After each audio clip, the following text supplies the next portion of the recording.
The enormous black wolf was trying to hide under Alpha Queen Zarith Voss's dining table.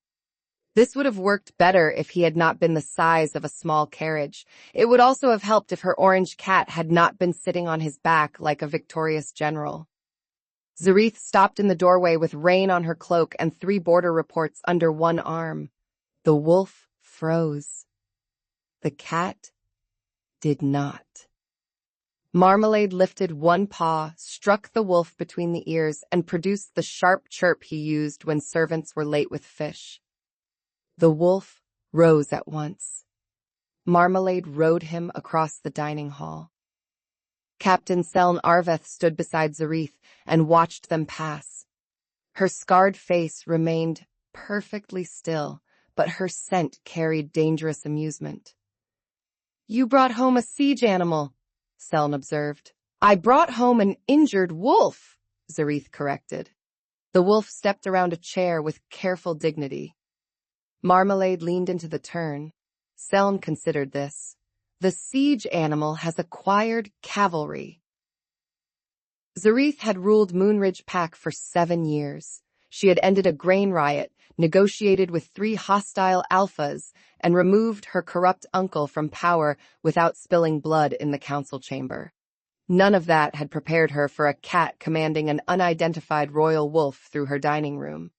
The wolf reached the fireplace and stopped. Marmalade tapped his right ear. He turned right.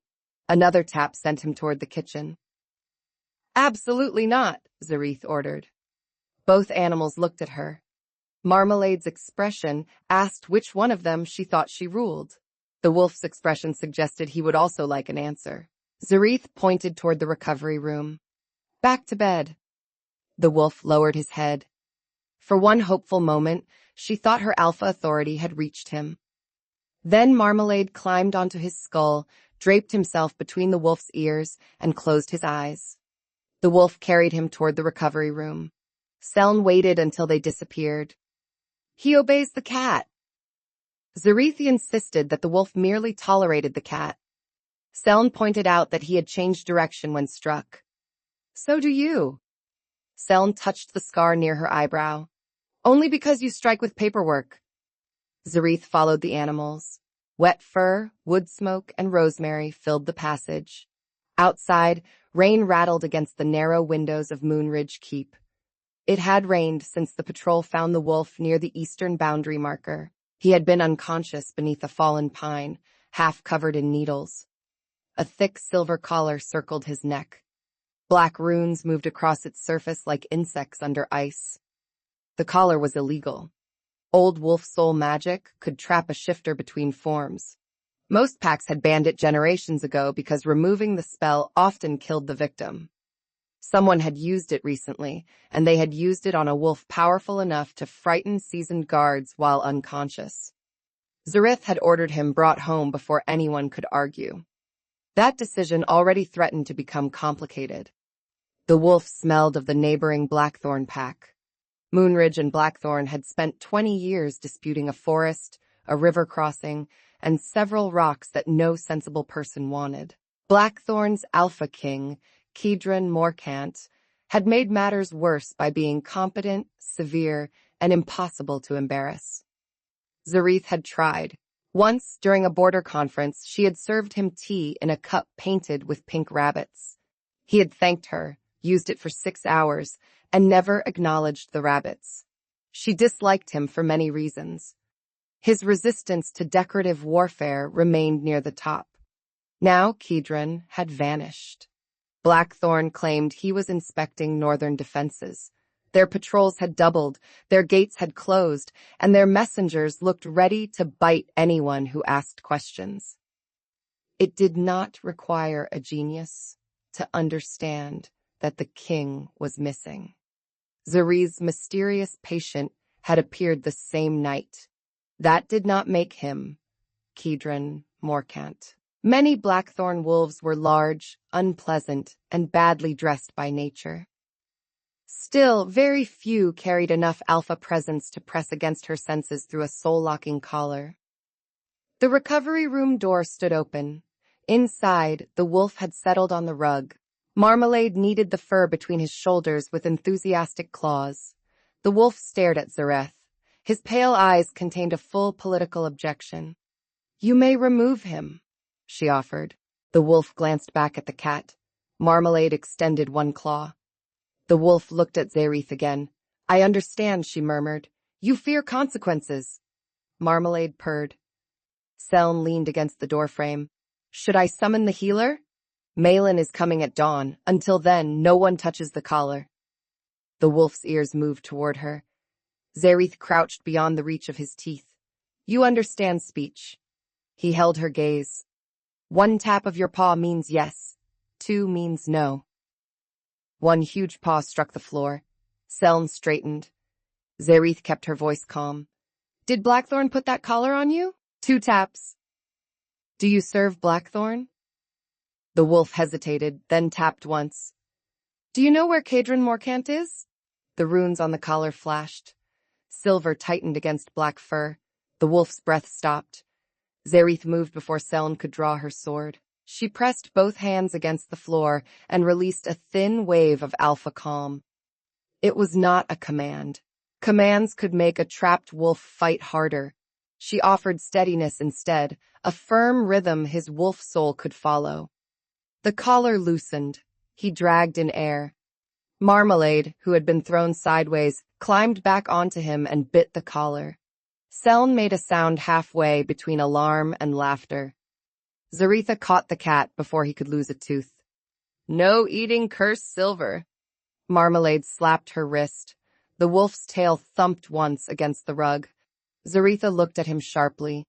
He lowered his head, but the tail moved again. He was laughing at her. She had rescued an enemy wolf with secrets, a murderous collar, and a sense of humor. Her cat had claimed him before dinner. This was going to become a diplomatic problem. By sunrise, it had also become a furniture problem. Marmalade refused to sleep anywhere except on the wolf. The wolf refused to sleep on the bed Zareth's servants had prepared. He chose the rug, which placed his tail across the doorway. 3 maids tripped over it. The third landed in a basket of clean bandages. She emerged wearing one around her head and announced that the patient was a menace. The wolf looked ashamed. Marmalade looked pleased. Healer Malin arrived carrying a leather case and the expression of a woman expecting foolishness. She was small, silver-haired, and old enough to remember when Zareth had bitten a counselor during her first shift. She inspected the collar without touching it. "Royal binding," Malin concluded. Seln folded her arms.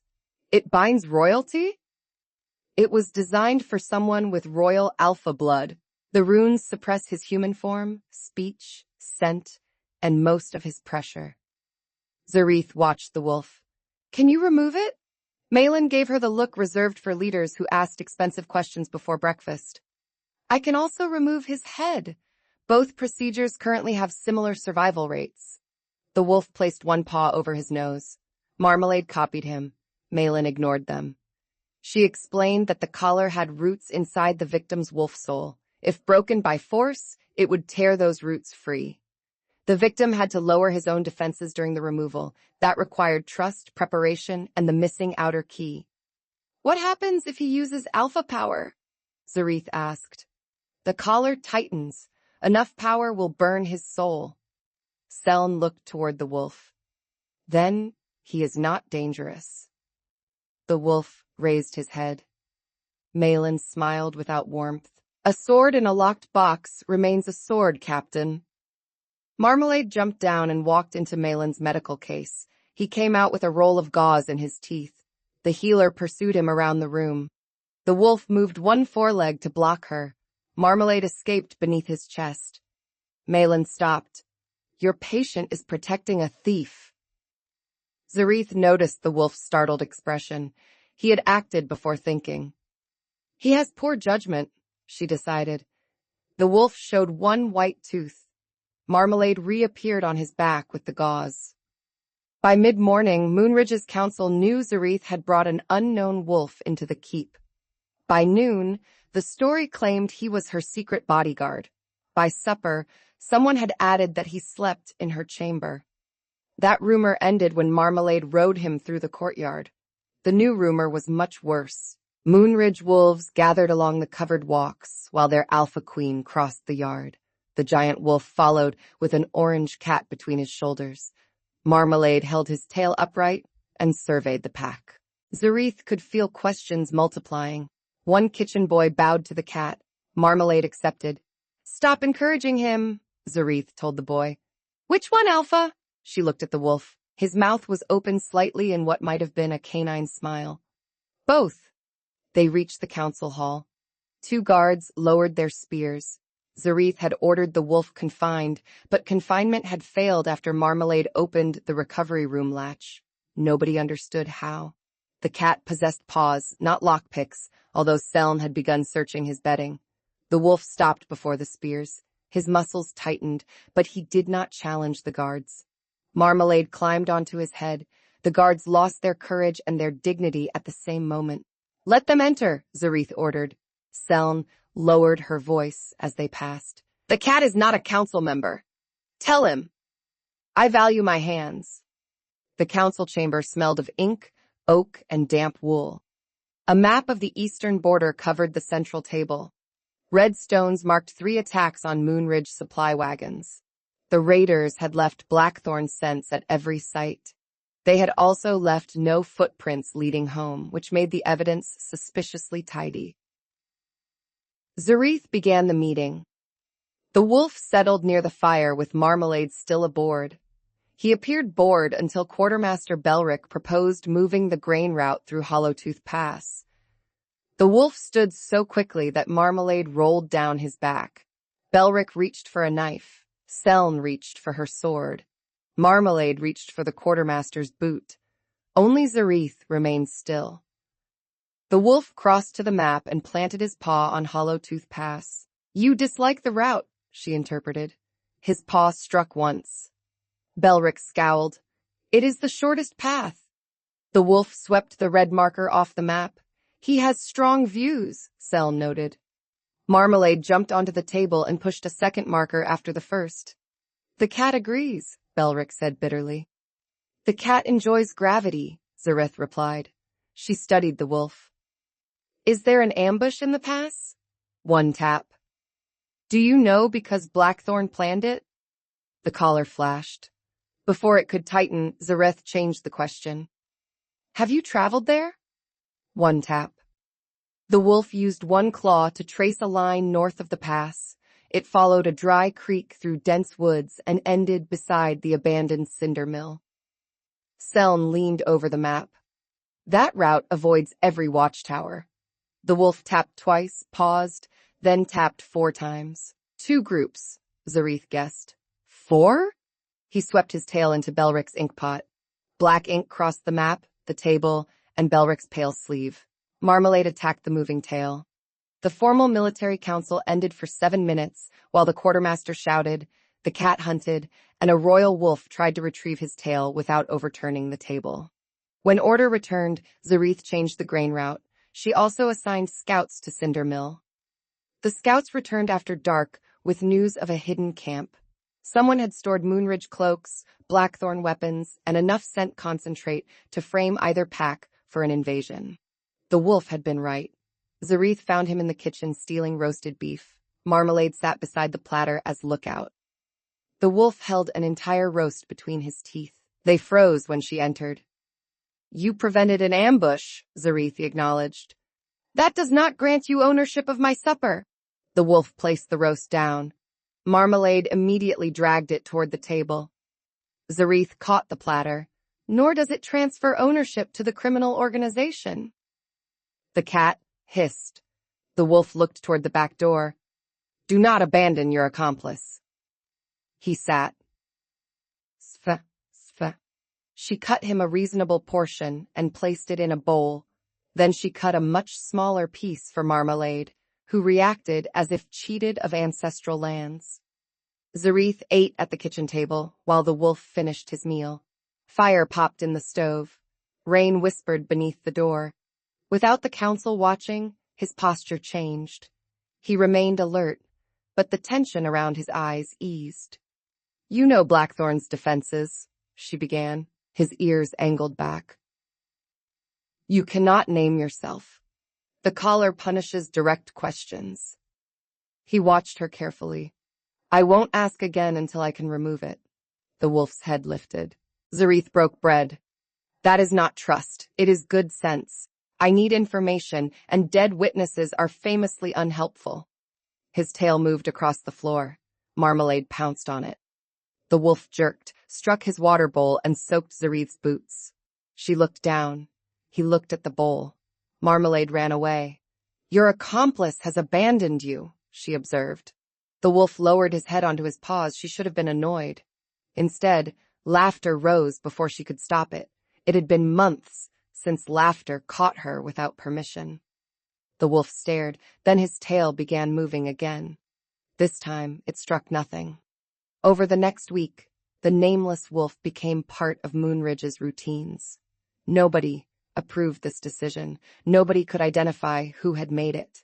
At dawn, he followed Zarith along the walls. At breakfast, he occupied the space beside her chair. During council meetings, he listened from the hearth and insulted proposals with his tail. The pack began calling him Majesty because Zarith had done so first. She regretted this when servants started announcing, His Majesty has stolen a blanket, or His Majesty refuses the bath. The bath required 6 guards, 2 tubs, and Marmalade. The wolf avoided the first 5 guards. He stepped into the tub when the cat sat on the rim and chirped. Seln watched from the doorway.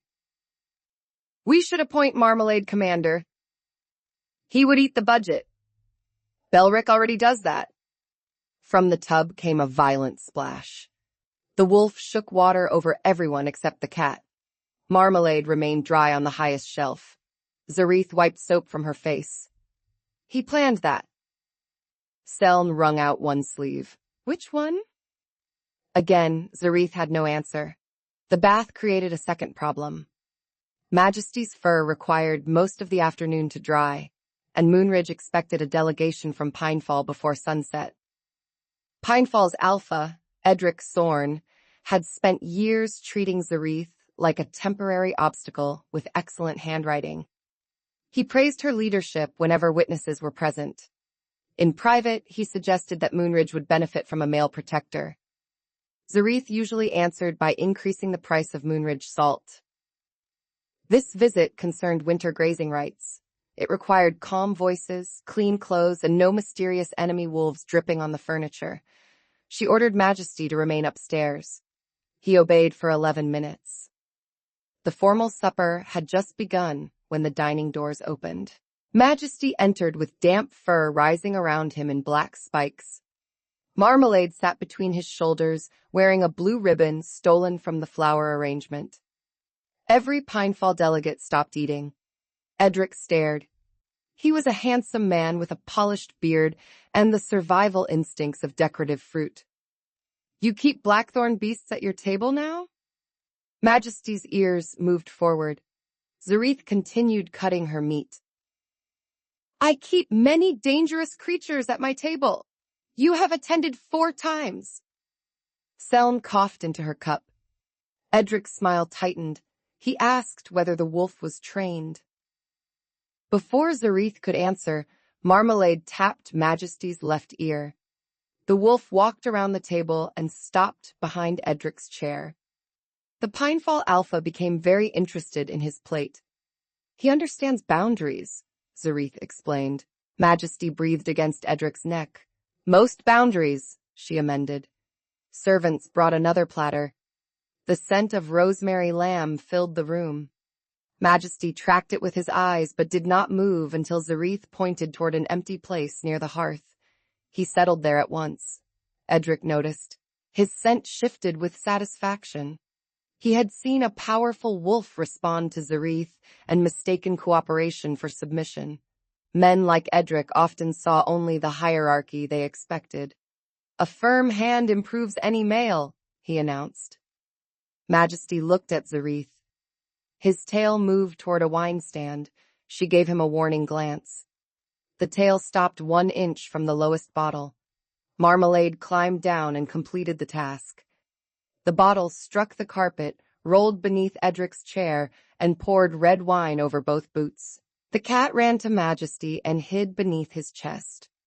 Edric rose with an oath. Majesty rose too. No alpha pressure entered the room. The collar would have punished it. He simply placed his large body between Edric and the cat. "Your animal ruined my boots," Edric snapped. Zarith studied the spreading stain. "The cat ruined your boots. The wolf is providing legal counsel." Marmalade peered from behind one black leg. Edric demanded compensation. Zarith offered a towel. He did not appreciate the distinction, but the grazing discussion improved after that. Majesty remained beside the hearth. Each time Edric interrupted Zarith, the wolf's claws clicked once against the floor. The sound was quiet. It became impossible to ignore. By the sixth interruption, Edric stopped himself halfway through a sentence. Majesty rested his chin on his paws with innocent attention. Zarith completed her proposal without another disruption. Pinefall accepted shared access to the northern meadow in exchange for Moonridge salt. The agreement included clear limits, seasonal review, and no male protector. After the delegates left, Zarith found Majesty in the dining room. He was examining the treaty where it lay open beside the lamps. "You embarrassed a visiting alpha," he tapped twice. "You believe the cat embarrassed him." One tap. Marmalade sat inside Edric's abandoned bread basket. Zarith leaned against the table. "You also counted every time he interrupted me." Majesty looked away. She knew that particular movement. It meant he had been discovered doing something kind and considered denial a matter of national security. "I did not need protection." His gaze returned to hers. One paw touched the floor once, then paused. Zarith understood the correction. He had not protected her. He had witnessed the disrespect and refused to pretend it was normal. That felt different. Marmalade climbed out of the basket carrying a roll. Majesty opened his mouth. The cat placed the bread inside, then struck his nose when he tried to chew. The wolf held the roll without moving. Zarith laughed. "Perhaps it is ceremonial." Marmalade sat and waited. Majesty slowly lowered the bread to the floor. The cat ate it. "Definitely ceremonial," Zarith decided. Majesty released a long breath through his nose. His pale eyes met hers, and the shared amusement warmed the space between them. For one careless moment, she wondered what his laugh sounded like in human form. Then Marmalade sneezed breadcrumbs onto his face, and dignity left the room again. Majesty proved useful beyond maps. He smelled false scent trails before Moonridge scouts did. He recognized military signals hidden in bird calls. He also knew exactly how long a guard could sleep during night duty before being noticed. Zarith caught him covering a sleeping sentry with a cloak. The sentry woke, saw his alpha queen, and nearly fell from the tower. Majesty stepped behind her. "Do not hide," she told him. "You are wider than I am." He peered around her shoulder. The sentry looked between them. "Was he reporting me?" Majesty tapped twice. "Was he protecting you?" Zarith asked. One tap. The young guard's face turned red. He had worked 3 extra watches because his mate was ill. Zarith knew this, although she had not known he was exhausted. She sent him home and changed the roster. Majesty watched her write the order. "You expected punishment," she realized. He did not answer. Blackthorne had a reputation for discipline, sharpened into cruelty. Kedran Morcant denied it, but kings always believed their orders arrived exactly as intended. They rarely saw what frightened officials added along the way. Zarith scratched a note beside the new roster. "A tired guard is a hole in the wall. Rest is maintenance, not kindness." Majesty's gaze stayed on her. Marmalade appeared on the stair rail, jumped onto the wolf's back, and slid sideways because the fur was still damp. The cat hooked both front claws into Majesty's ruff. Majesty did not make a sound, but his eyes crossed slightly. Zarith continued down the stairs before either animal saw her smile. Their first field patrol together, began with an argument. Majesty wanted to come. Zarith wanted him inside the keep where cursed royal wolves could not become international incidents.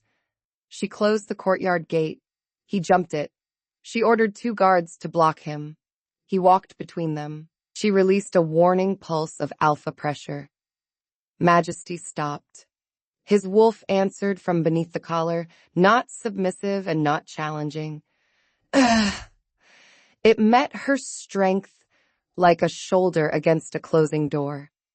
For one charged moment, the courtyard went silent. Then Marmalade dropped from the stable roof onto Majesty's back. The wolf's hind legs folded. Moonridge's guards discovered urgent reasons to inspect the sky. Zarith exhaled. Fine, he comes. Seln mounted her horse. The cat? Marmalade settled between Majesty's shoulders. Apparently, he commands the expedition. They followed the eastern ridge toward the damaged grain road. Summer rain had washed the forest clean.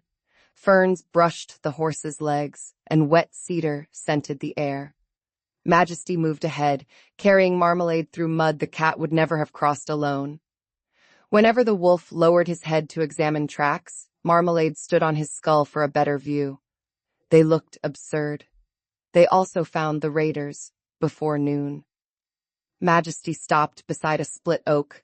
His ears shifted toward the ravine. Instead of charging, he looked back at Zarith and waited. The choice mattered.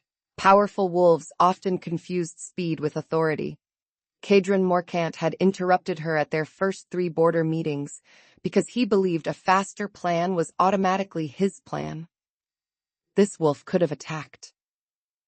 He waited for her command. Zarith dismounted and studied the slope. She sent Seln around the western side, placed archers above the ravine, and approached with 4 guards. Majesty kept beside her knee. Marmalade vanished. Zarith noticed too late. The cat appeared on a branch over the raiders' camp. Below him, 6 masked wolves unloaded stolen grain. One wore a Moonridge cloak, another carried a Blackthorne spear. Marmalade dropped onto the cloaked man's head. The man screamed. Majesty launched forward. So much for the careful plan. Zarithi ordered the archers to hold and ran downhill. Majesty hit the first raider like a black avalanche. He did not use alpha power. Teeth, weight, and profound irritation were enough.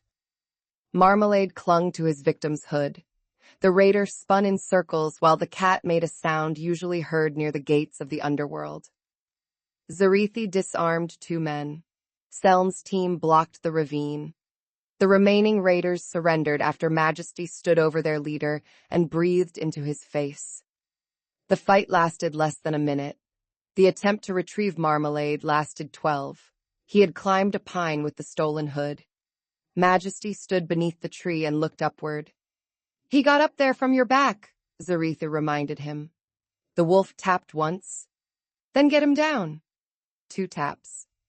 Seln wiped blood from her dagger. The royal military animal fears trees. Majesty bared his teeth.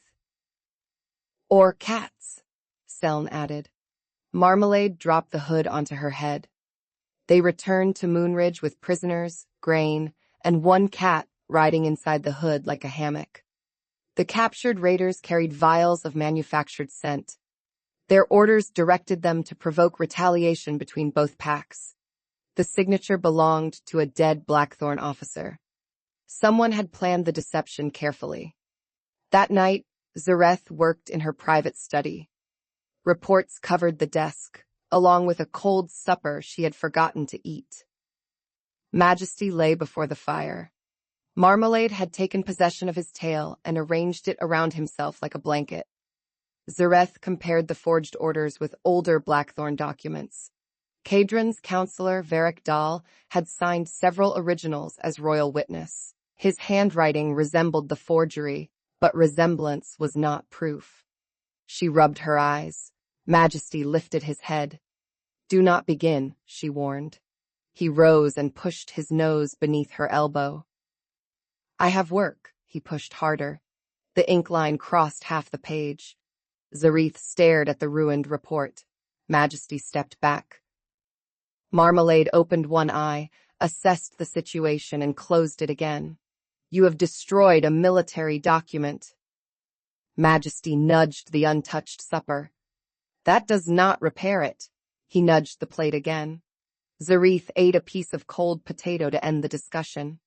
Majesty sat beside her chair until she finished the rest. It was irritating. It was also the first meal in days that had not been interrupted by work. She carried her tea to the rug and sat near the fire. Majesty settled beside her, close enough to share warmth without touching. Everyone waits for me to fail, she told him. The confession surprised her. Perhaps it was easier because he could not answer. Perhaps it was because his eyes held no expectation except honesty. She spoke of her uncle, who had called her leadership temporary. She described neighboring alphas who praised her courage while asking which male advisor made her decisions. One mistake becomes proof, she murmured. Not that I am wrong. That every woman like me is wrong. Majesty watched the fire. He did not press his body against hers or release comforting alpha scent. Such gestures could become a claim between powerful wolves. Instead, he placed one paw on the edge of the map. The center remained open before her. He was leaving the decision in her hands. Zarith understood. She leaned against his shoulder. His entire body went rigid. If you throw me off, I will tell the pack you fear Marmalade. Majesty relaxed with visible care. The cat woke, walked up his back, and sat on Zarith's head. The moment ended beneath 16 pounds of orange judgment. She removed Marmalade and placed him on the rug. He climbed onto her lap. Majesty lowered his chin near her knee. Outside, rain softened against the windows. The room smelled of wet stone, old paper, and warm fur. Zaritha fell asleep between a possible enemy king and a known domestic tyrant.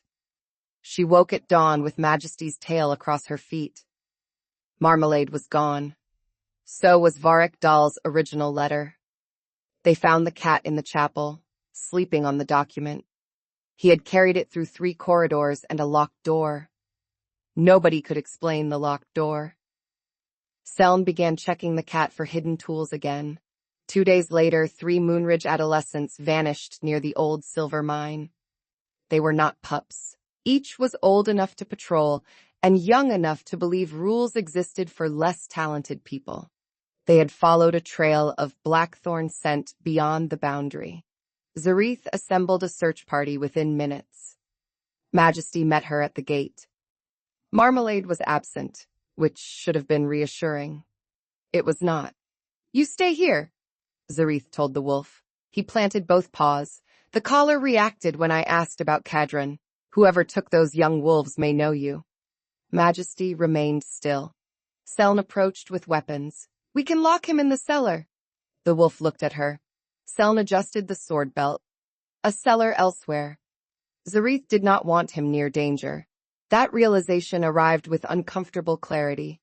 He was useful, but usefulness was no longer the whole truth. Majesty touched his nose to the back of her hand. Then he stepped away and waited. He was asking, not challenging. Zarith closed her fingers. You follow my commands. 1 tap. You do not use alpha power. 1 tap came more slowly. You do not sacrifice yourself because you think kings are replaceable. The collar flashed faintly. Majesty stared at her. She stared back. Seln cleared her throat. That sounded unusually specific. It was a general leadership principle, of course.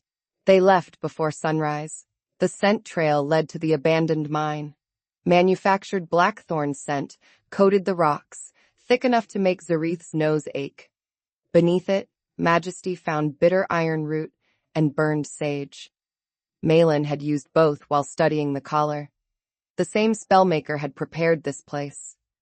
Zarith sent 2 scouts around the ridge. She and Seln entered through the main tunnel with Majesty and 6 guards. Water dripped from the ceiling. Old rails vanished into darkness. The mine smelled of rust, damp earth, frightened wolves, and something sweet enough to hide poison. They found the missing adolescents in a storage chamber. All three were alive, bound with ordinary rope and furious about it. Alpha, we nearly escaped, one insisted. Selm cut his bonds. You were tied to a barrel. We had a plan. The barrel contained pickled onions.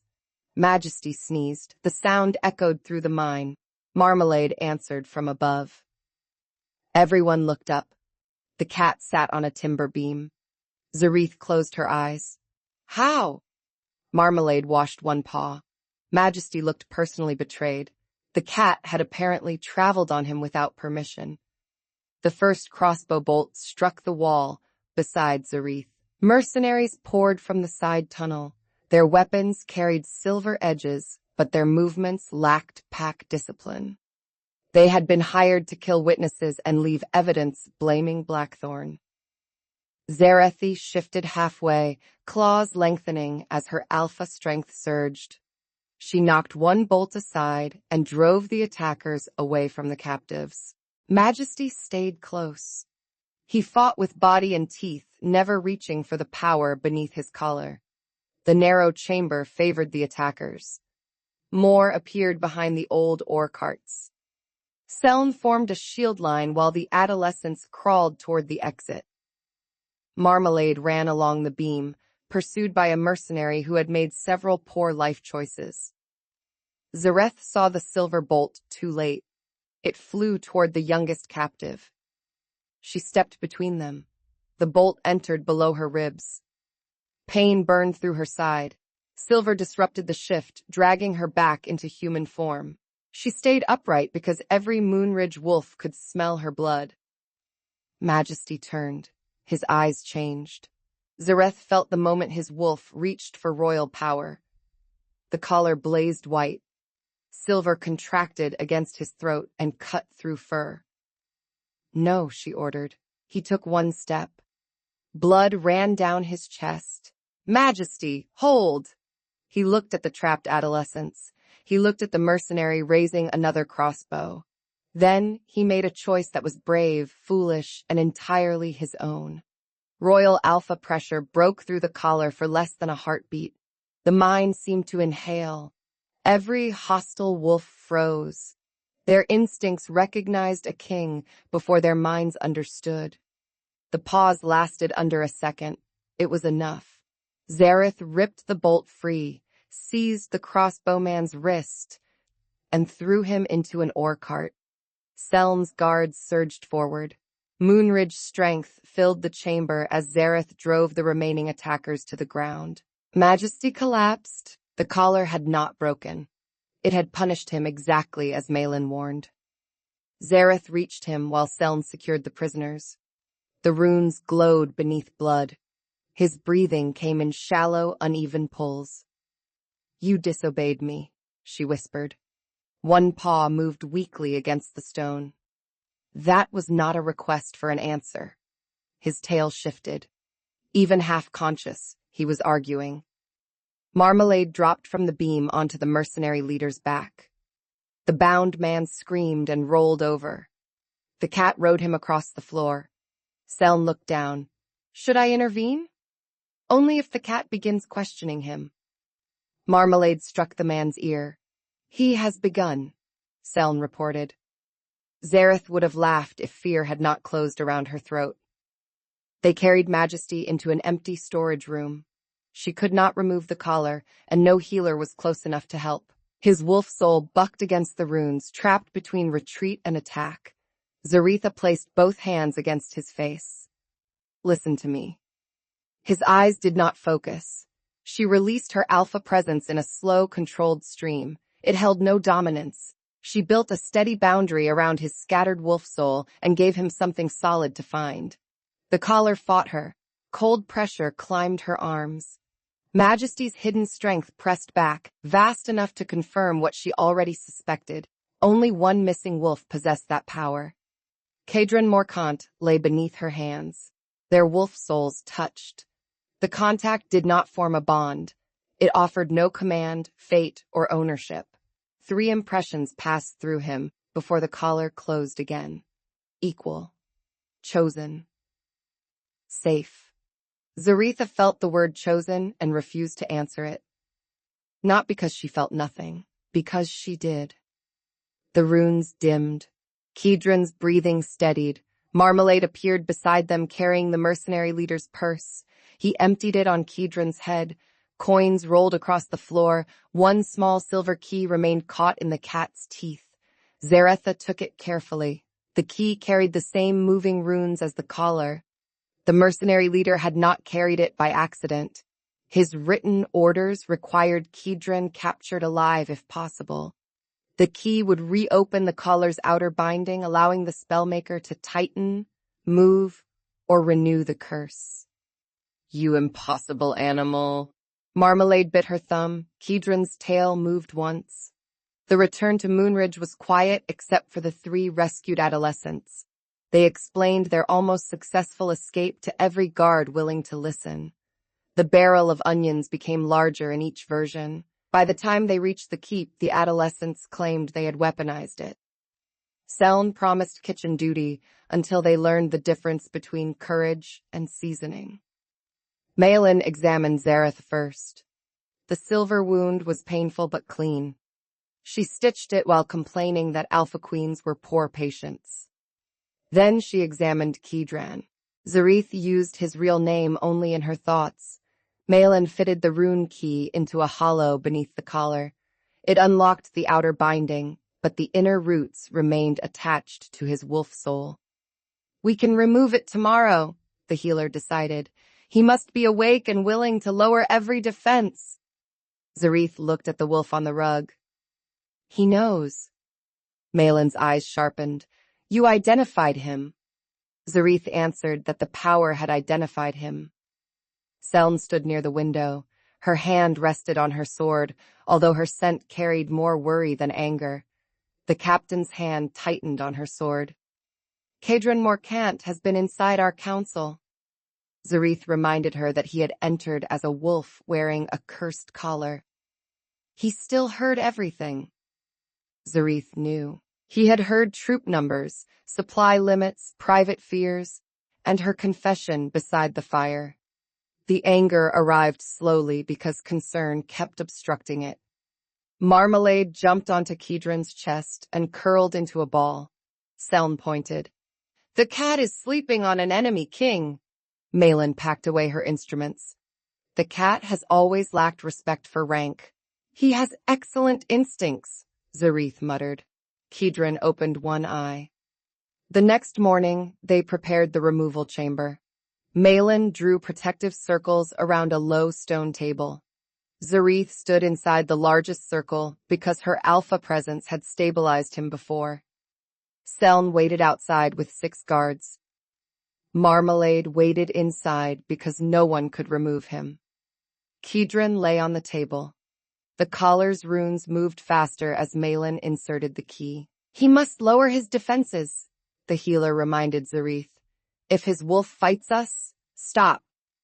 Zarith placed one hand against Kedran's brow. This requires trust. His pale eyes held hers. You know I am angry. One tap. You know I may throw you across the border when this is finished. His tail struck the table once. Marmalade attacked it. Zarith almost smiled. Trust me anyway. Kedran closed his eyes. His wolf soul opened. The sheer control required made Zarith's breath catch. A royal alpha survived by guarding every weakness. Kedran lowered those walls one by one and placed the vulnerable center of himself within her reach. Malin turned the key. The collar tightened first. Kedran's claws scored the stone, but he did not close his defenses. Zarith held him steady while Malin spoke the counterspell. Marmalade began purring. The ridiculous sound filled the chamber, deep and constant. Kedran's breathing matched it. One rune vanished, then another. Silver split with a sound like winter ice. The collar fell open. Magic rushed outward. Fur receded, bones shifted, and the huge wolf became a very naked man on Zarith's ritual table. Kedran Morcant opened his eyes. Marmalade was sitting on his chest. For several seconds, nobody spoke. Kedran looked down at the cat. The cat looked back. You, Kedran breathed. Marmalade struck him across the mouth. Seln turned away so quickly that her shoulder hit the wall. Malin covered Kedran with a blanket while laughing into her sleeve. Zarith stood motionless. She knew that face. Severe cheekbones, black hair, pale eyes, and the mouth that had negotiated 3 border treaties without once admitting she had made him laugh. The missing Alpha King had slept beside her fire. He had carried her cat. She had used his tail as a foot warmer. Kedran sat up carefully. Marmalade climbed onto his shoulder, where he settled like a furry epaulet. Alpha Queen, Kedran began. Do not call me by title while naked in my healing chamber. He glanced at the blanket. The circumstances are unusual. Your cat appears comfortable, Malin noted. He is not my cat. Marmalade dug claws into his shoulder. Kedran corrected himself. He was once a palace cat. Zarith narrowed her eyes. You know him. Kedran looked at Marmalade with ancient resentment. 11 years earlier, the orange cat had slept on Blackthorne's council throne, stolen fish from royal dinners, and placed a dead mouse inside Kedran's ceremonial boot. Young Kedran had sent him away with a merchant caravan. The caravan mistress later retired in Moonridge and gave the already difficult cat to Zarith. You exiled my cat? Zarith asked. I found him a rural home. Marmalade bit his ear. Seln faced the wall and shook. The truth explained everything. Marmalade had recognized Kedran immediately. He had not adopted a convenient mount. He had found an old enemy temporarily unable to object. The cat's campaign had included forced transport, stolen meat, public humiliation, and repeated occupation of Kedran's head. It had been revenge. Zarith laughed. She did not want to. Anger and betrayal remained sharp beneath her ribs, but the sight of Blackthorne's feared king wearing an orange cat defeated her. Kedran waited with grim patience. Marmalade purred into his ear. When Zarith regained control, she ordered clothes brought. Kedran dressed behind a screen while Seln removed everyone except Zarith and the cat. Marmalade refused removal. Kedran emerged in borrowed trousers and a shirt too broad for most Moonridge guards. His collar had left a dark burn around his throat. Without fur, he seemed more familiar and more distant. How much could you have told me? Zarith asked. Kedran did not pretend to misunderstand. He explained that the collar prevented names, titles, and deliberate signs of identity. Attempts caused immediate constriction. The first days I could tell you nothing safely, he admitted. Later, I found indirect ways. Zarith pointed out that he could have marked his crest. Yes. She added that he could have led her to the old treaty bearing his seal. Yes. His direct answers made anger harder to throw, but not less deserved. Zarith crossed her arms. You heard my counsels, Kedran admitted that he had. Her voice hardened. You heard things I would never have told Kedran Morcant. Pain moved through his expression. I know. She wanted him to defend himself. Then she could dismiss the defense.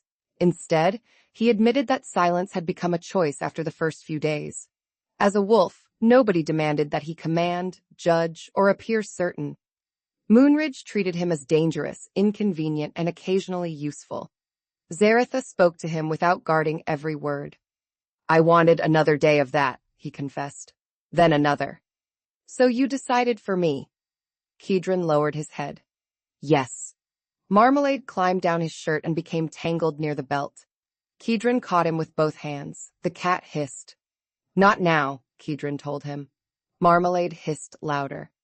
The serious confrontation paused while an Alpha King negotiated his release from his own trousers. Zaritha waited until the cat had been placed on a chair.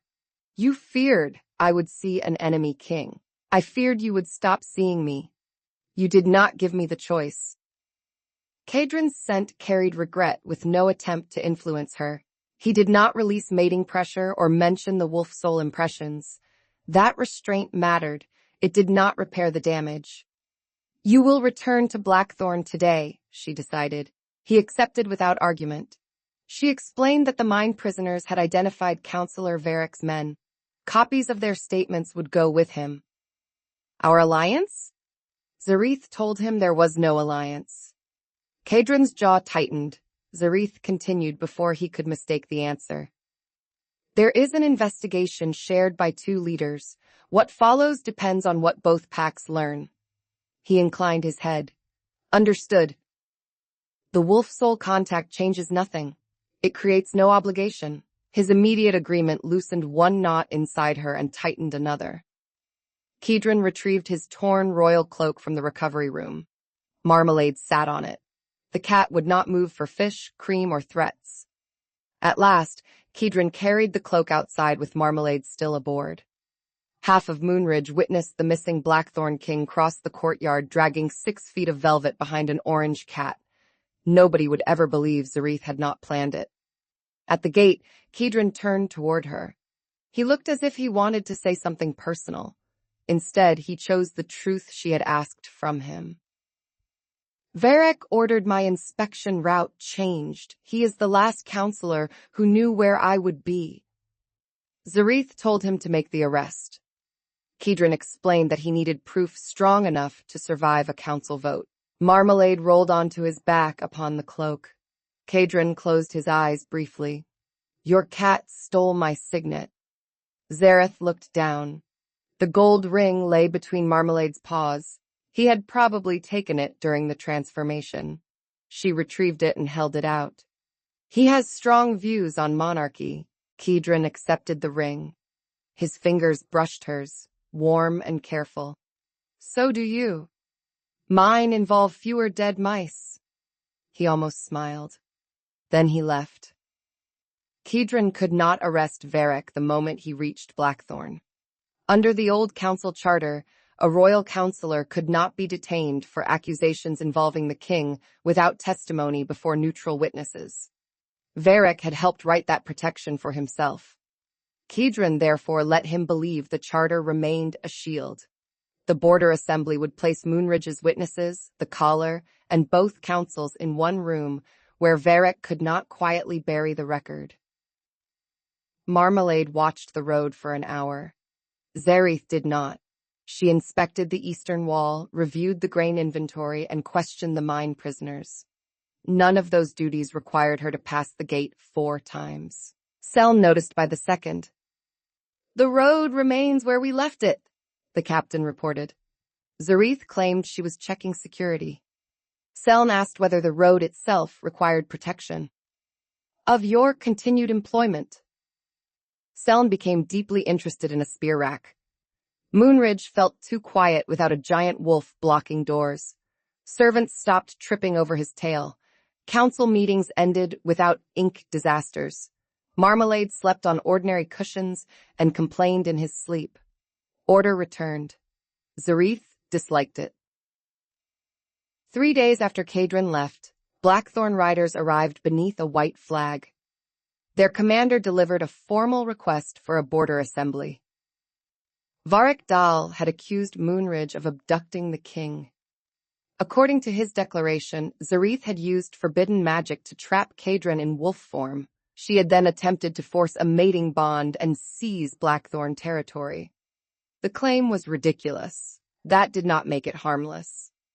Several Blackthorne elders supported Varric. They demanded Zareth surrender Malin, the mine prisoners, and every record of Kedran's time at Moonridge. Seln read the declaration twice. May I answer with the cat? Marmalade sat on the council table, washing his stomach. Tempting, Zareth admitted. She accepted the assembly. The meeting took place at Stonebridge, a neutral hall built across the disputed river. Moonridge occupied the western side. Blackthorne occupied the east. The river thundered below the floor. Banners shifted in the damp breeze. Every wolf in the hall smelled ready for either justice or a very organized brawl. Varric stood near Blackthorne's council bench. He was elegant, silver-haired, and scented with cedar oil strong enough to hide other odors. Kedran entered last. Conversation stopped. He wore black ceremonial armor and the royal mantle. The burn around his throat remained visible above the collar. He looked exactly like the cold King Zarith remembered. Marmalade emerged from beneath her chair. The cat crossed the center aisle. Kedran saw him coming. For the first time in recorded history, the Alpha King of Blackthorne stepped behind his own commander. The hall witnessed everything. Marmalade changed direction and climbed the commander instead. The man held perfectly still while the cat settled on his shoulder. Kedran looked relieved. Zareth looked away before he saw her laugh. The assembly began with Varric's accusation. He described soul magic, seduction, and territorial ambition in careful detail. He referred to Zarith as the female ruler 3 times. On the 4th, Marmalade jumped onto the evidence table and coughed up a hairball beside his documents. Moonridge remained silent through heroic effort. Varric's face tightened. "Remove that animal," he demanded. Kedran spoke before Zarith could. "He is a material witness." Every head turned. Marmalade sat beside the hairball. Varric stared at his king. "To what?" "My captivity." Kedran stepped into the center of the hall. He did not look at Zarith while he gave his account. He explained the ambush, the collar, and his rescue. He confirmed that Moonridge had not known his identity. Zarith had never controlled his mind, demanded submission, or attempted a mating bond. Then he addressed the part that cost him. "Alpha Queen Zarith gave me protection and trust," he stated. "I concealed what I could have revealed. The fault was mine." Blackthorne's counsel shifted. Kings admitted strategic errors in private rooms, where historians could be threatened. They did not admit personal failures before neighboring pacts. Kedran continued. Any alliance between Moonridge and Blackthorne would remain independent of marriage, courtship, or mate claims. The disputed forest would enter joint management under a council of rangers, farmers, and healers from both packs. He was giving Zareth no gift. He was returning a decision. Varric interrupted.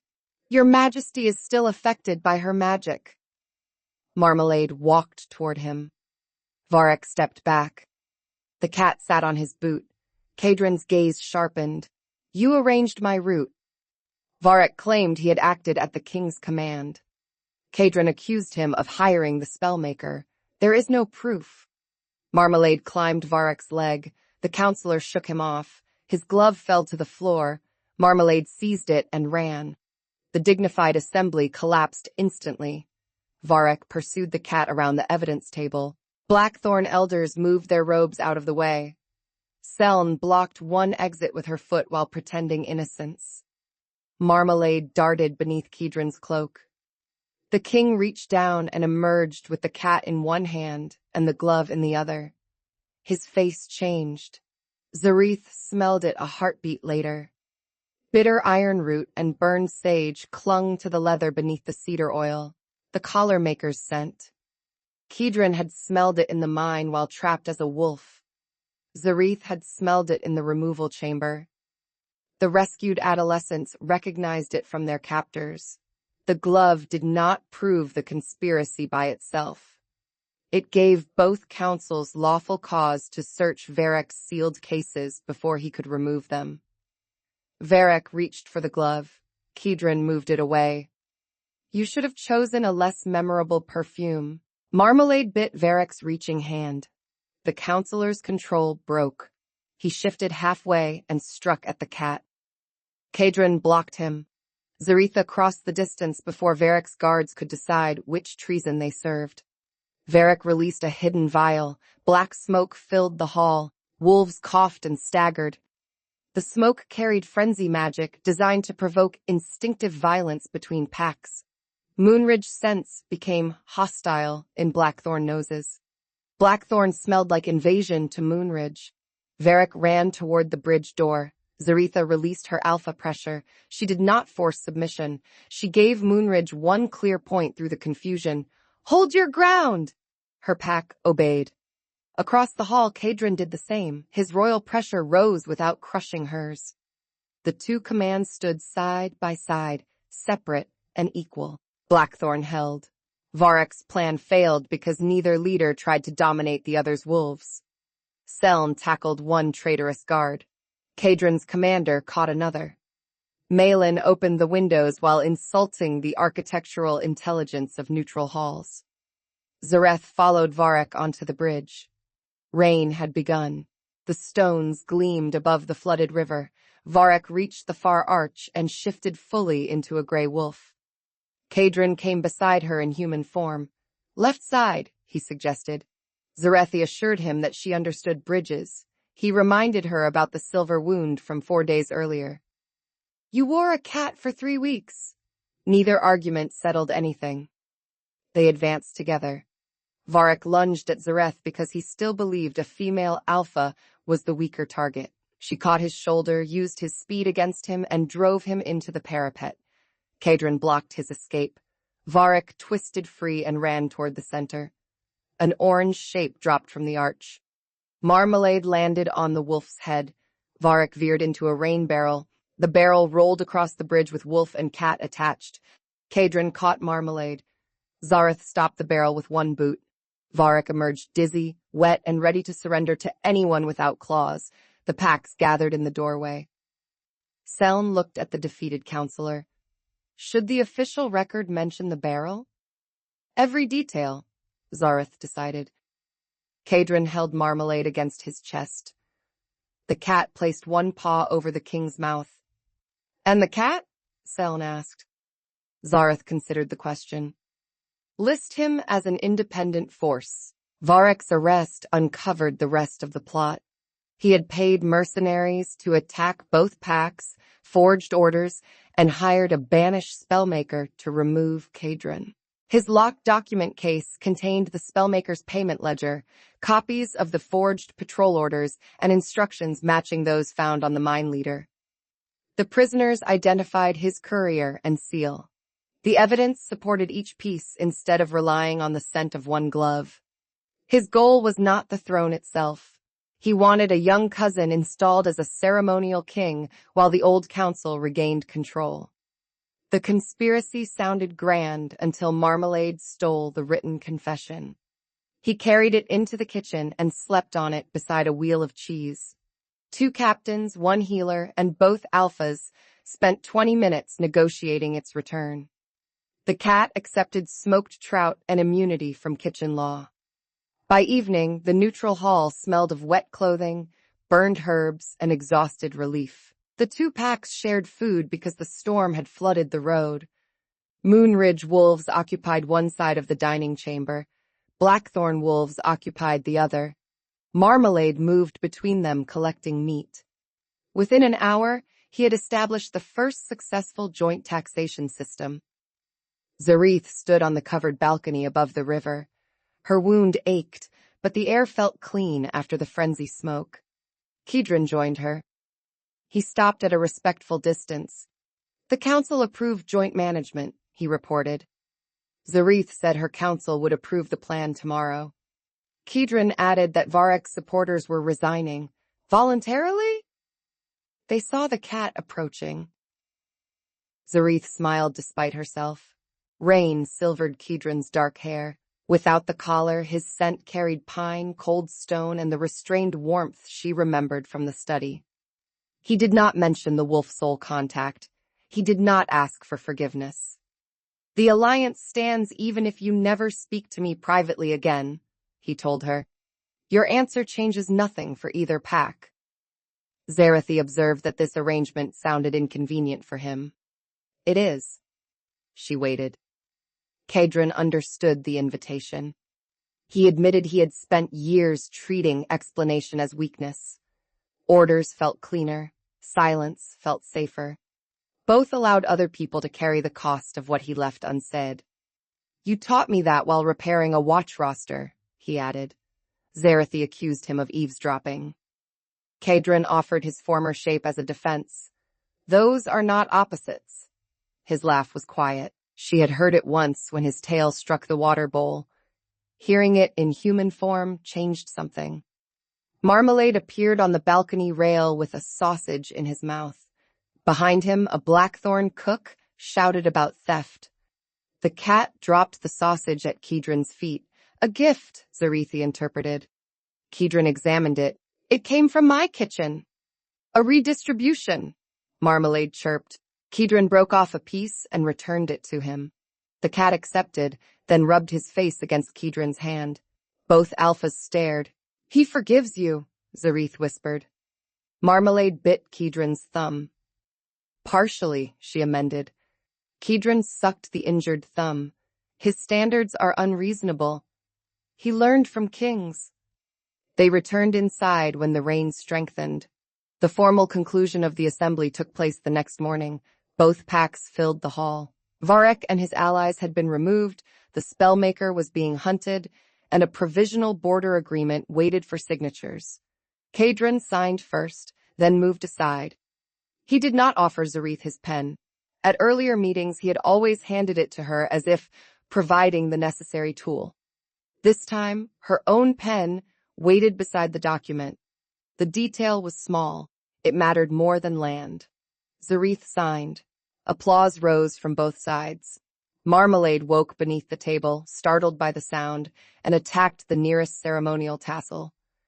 The Blackthorne banner descended 6 inches before someone rescued it. Seln whispered, "A promising beginning."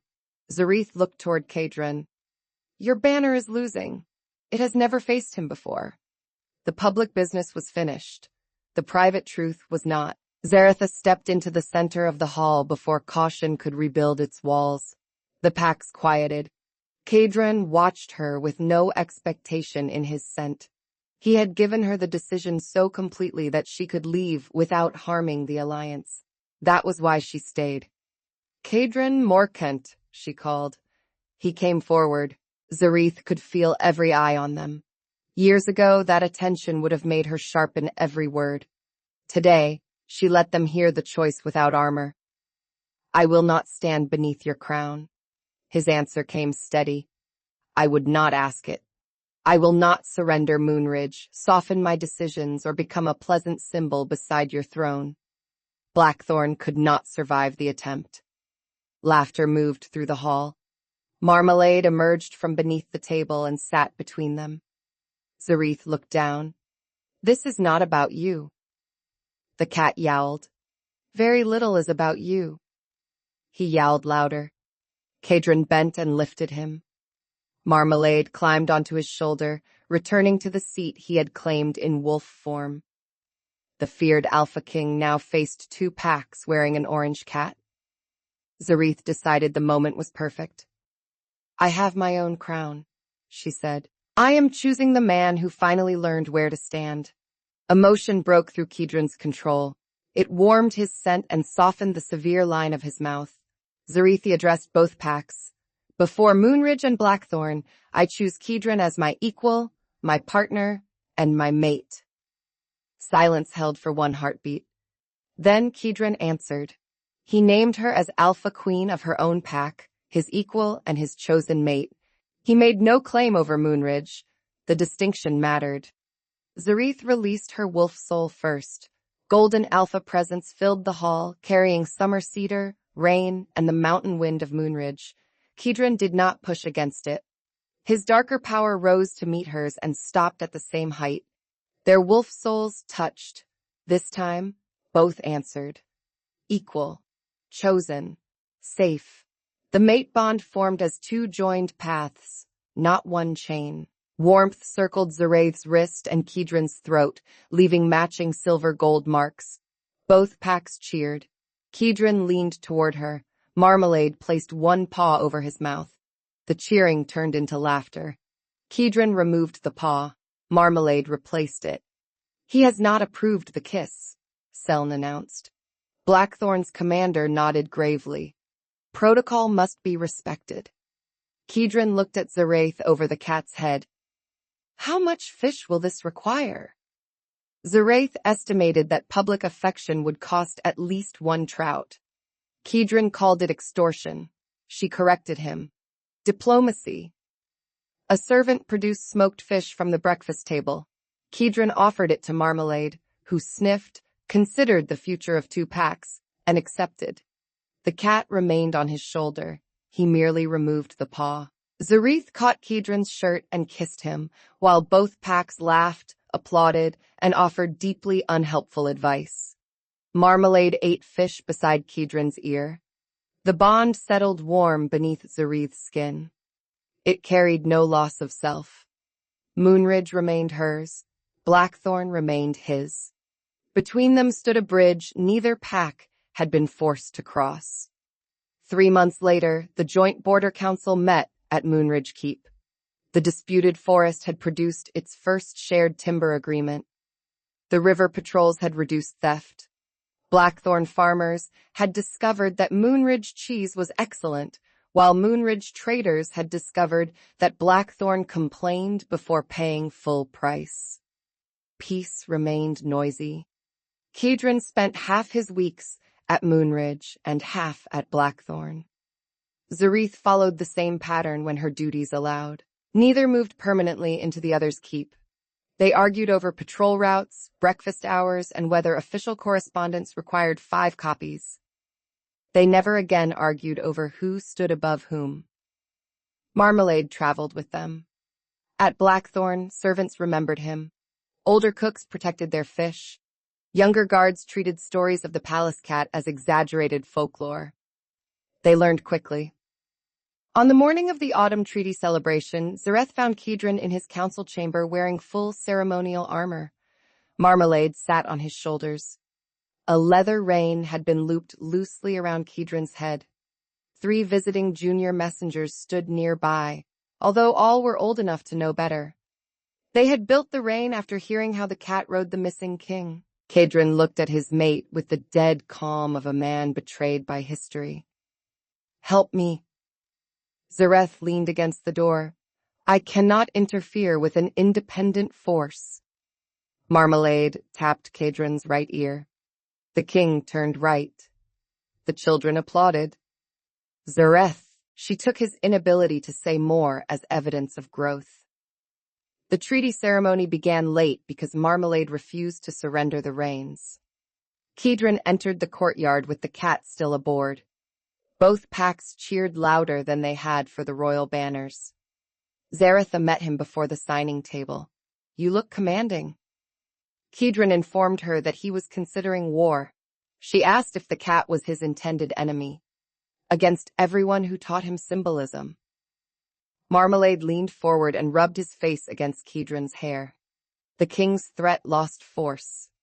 Their long-term treaty replaced the provisional border agreement signed 3 months earlier. It confirmed independent rule, shared protection, and equal authority in joint matters. At the bottom waited 2 seals. Zaretha pressed Moonridge's mountain mark into the wax. Kedran pressed Blackthorne's thorned crown beside it. Marmalade stepped into the ink pot. Before anyone could catch him, he walked across the treaty and left 4 orange-black paw prints between the seals. The scribes gasped. Kedran closed his eyes. Zarethi examined the document. "It appears the independent force has ratified." The senior scribe asked whether he should prepare another copy. Both packs shouted no. The marked treaty was framed and hung at Stonebridge. Later historians would describe the paw prints as a symbol of trust between former rivals. This was nonsense. The paw prints symbolized an elderly cat with wet feet and no respect for government. Zarethi preferred the truth.